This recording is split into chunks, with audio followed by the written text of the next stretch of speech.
আমরা গত দ্বাদশ জাতীয় সংসদ নির্বাচনেও দেখেছি একটি ভোটও এখানে কাস্ট হয় নাই বিদেশ থেকে। বাংলাদেশের ভিতর থেকে মাত্র 433টা পোস্টাল ব্যালট কাস্ট হয়েছে। আর বাংলাদেশের ভিতরেও আমরা যেটা বলেছি যে 4 ধরনের ভোটার এতে ভোট দিতে পারেন। দেশের ভিতরে আপনার সরকারি কর্মকর্তা কর্মচারীরা, ভোট আয়োজন এবং অনুষ্ঠানের সাথে যারা সম্পৃক্ত থাকেন তারা, এবং আইনি হেফাজতে থাকা ব্যক্তি, তারাও পোস্টাল ব্যালটে ভোট দিতে পারেন। তো আমরা মাত্র 433টি ভোট দেখেছি গত জাতীয় সংসদ নির্বাচনে, যেটা পোস্টাল ব্যালটের মাধ্যমে কাস্ট করা হয়েছে। আর প্রবাসী বাংলাদেশিরা কেউই ভোট দিতে পারেননি। আমরা দেখেছি এটা একটা অচল পদ্ধতি এই জন্য যে সময়ে গিয়ে আপনার প্রতীক বরাদ্দ হওয়ার পরে ব্যালট পেপার ছাপানো হয়, তখন থেকে ভোট গ্রহণের জন্য বাকি থাকে মাত্র 10-12 দিন, বড় জোর 15 দিন।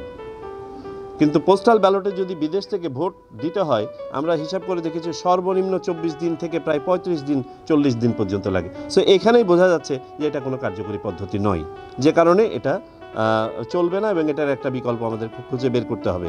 কমিটি মূলত সেই কাজটি করেছে। কমিটি 3টি পদ্ধতি সুপারিশ করেছে।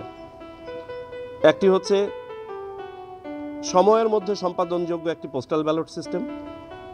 2, একটি online system. By the way, আমরা বিভিন্ন দেশে খোঁজখবর নিয়ে দেখেছি অনলাইন সিস্টেমটা এখনও পর্যন্ত জনপ্রিয় হয়ে ওঠে নাই বা ব্যাপক আকারে প্রসার লাভ করে নাই। তদুপরি আমরা 4টি দেশে কিছু কিছু অনলাইন সিস্টেম আমরা দেখতে পেয়েছি, যেমন যুক্তরাষ্ট্র, ফিলিপিন্স, এস্তোনিয়া এবং মেক্সিকো। আর পাশাপাশি আমাদের উপমহাদেশে ভারত, পাকিস্তান সহ কয়েকটি দেশ পাইলট পর্যায়ে আছে গত কয়েক বছর ধরে এই অনলাইন সিস্টেম নিয়ে। আমরা ইউএনডিপির সাথে যখন আলোচনা করেছি, তারা আমাদেরকে যেটা বলেছেন যে অনলাইন সিস্টেমটা এখনও পর্যন্ত অনেকেই অ্যাডপ্ট করতে পারছে না। কেউ এটা ট্রায়াল পর্যায়ের পরে আবার ফেরত গেছে পূর্বের সিস্টেমে। সুতরাং অনলাইন সিস্টেমটার মধ্যে আপনার বেশ কিছু ট্রায়ালের ব্যাপার আছে, পাইলটিংয়ের ব্যাপার আছে, সময় সাপেক্ষ একটি বিষয়।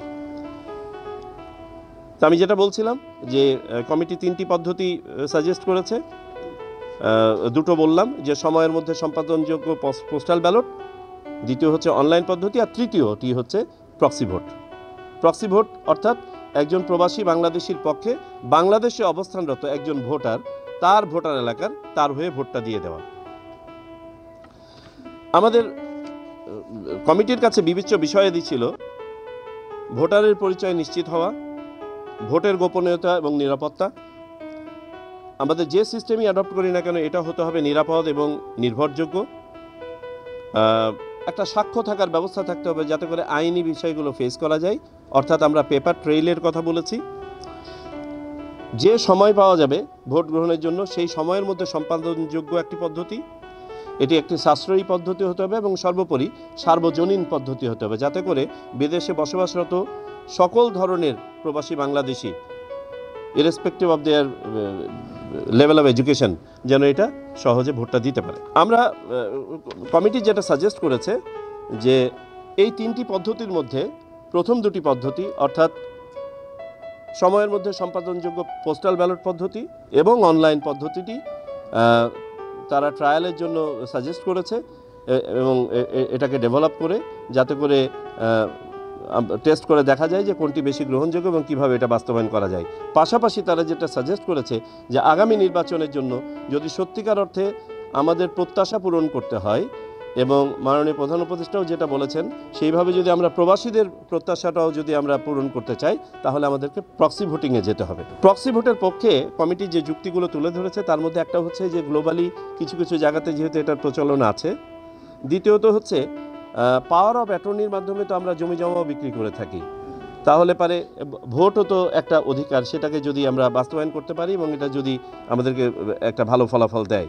আর তৃতীয়ত বাংলাদেশে সহায়তা নিয়ে ভোটের একটা প্রভিশন আছে, সেটা হচ্ছে যারা শারীরিকভাবে চ্যালেঞ্জড, দৃষ্টি প্রতিবন্ধী যারা, তাদের জন্য বিশেষ করে, যে একজনের হয়ে আরেকজন ভোটটা দিয়ে দেয়। যদিও বা এটার সাথে এটাকে মেলানো যাবে না, তবে আমরা বলছি যে একটা ছোট একটা স্কোপ আছে। আর সর্বোপরি যে যুক্তিটি তারা দিয়েছে কমিটির পক্ষ থেকে, যে এইটি একমাত্র পদ্ধতি যেটা ন্যূনতম ইন্টারভেনশনের মাধ্যমে সময়ের মধ্যে এবং রিয়েল টাইমে করা সম্ভব। কমিটি যে রোডম্যাপ সাজেস্ট করেছে এবং যেটা কমিশন গতকালকে অ্যাপ্রুভ করেছে সেটা হচ্ছে যে একটা ওয়ার্কশপ করা হবে এই প্রস্তাবনার উপরে, এই তিনটি পদ্ধতি নিয়েই। যে ওয়ার্কশপটা হবে আগামী 7 এবং 8 এপ্রিলের মধ্যে, নির্দিষ্ট ডেটটা হয়তো আজকালকের মধ্যে আমরা ফাইনাল করব। ওয়ার্কশপের মাধ্যমে আমরা যেটা ডেভেলপ করতে চাই সেটা হচ্ছে একটা সিস্টেম আর্কিটেকচার। এই যে 3টা পদ্ধতি সাজেস্ট করা হলো, এই 3টা পদ্ধতি 3টা আর্কিটেকচার ডেভেলপ করার। এই আর্কিটেকচারটা ডেভেলপ হয়ে গেলে আশা করছি যে 7-8 এপ্রিলের এক সপ্তাহের মধ্যে সেটা ডেভেলপ হয়ে যাবে। তারপরে আমরা বিভিন্ন স্টেক হোল্ডারের সাথে এটা নিয়ে আলোচনায় বসতে চাই, অর্থাৎ রাজনৈতিক দলসমূহ এবং অপরাপর স্টেক হোল্ডার্স। সেইখানে যদি আমরা সর্বসম্মতভাবে এইটাকে দেখি যে এটা গ্রহণযোগ্য হচ্ছে, তখন আমরা সিস্টেম ডেভেলপমেন্টে যাব। এবং সিস্টেম ডেভেলপমেন্ট করার পরে আপনারা জানেন যে কোনো একটা নতুন সিস্টেমকে একটা টেস্টিং এবং অডিটিংয়ের মাধ্যমে যেতে হবে, এবং পাশাপাশি কনকারেন্টলি সেটার জন্য আলাদাভাবে সময় না দিয়ে লিগ্যাল ফ্রেমওয়ার্কটাকে আমাদেরকে মডিফাই করতে হবে। বর্তমান যে আইন আছে, আইনের পরিবর্তন প্রয়োজন হবে।